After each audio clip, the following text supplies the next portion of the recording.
U.S. says authorities are doing nothing here to prevent another attack. Robert Spencer is the director of Jihad Watch and the author of the book, The Complete Infidel's Guide to ISIS. There's a picture of the book right there. Good morning, Robert. Thanks for joining us.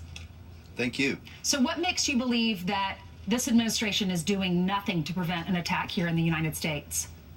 Well, for example, in February 2015, the Islamic State, or ISIS, threatened to send, actually warned they were going to send, 500,000 refugees into Europe.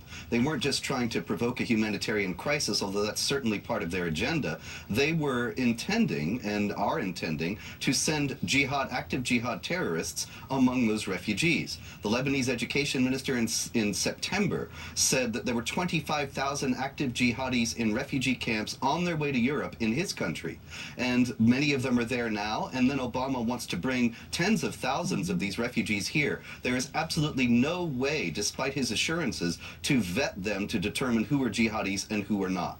Robert, we've been talking this morning about the neighborhood in Molenbeek where the Paris attacks, what happened in Brussels, and also the train incident from Amsterdam to Paris. It all was coordinated by gentlemen who, or men, I should say, terrorists, who lived in that one neighborhood. Do we see anything like that happening here in the U.S.? So far, we don't see those kind of no-go zones, Sharia enclaves in the United States.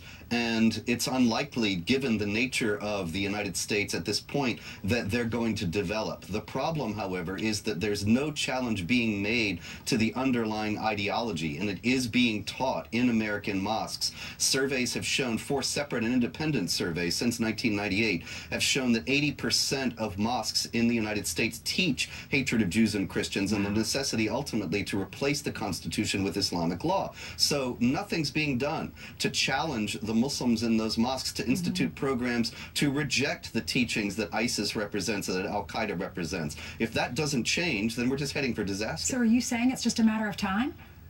Yes. It's not a matter of if, but of when. Wow. Let's put up a map. This is James Comey, the head of the FBI, has said, the FBI director has said that ISIS investigations are going on in all 50 states. Look at this map.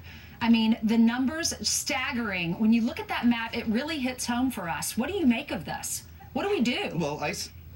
Well, we have to stop bringing in these migrants. We have to challenge the mosques and the Islamic communities in the United States to do something to back up their pallid and pro forma condemnations of ISIS with real action, and to show in an honest way that they are trying to combat this ideology.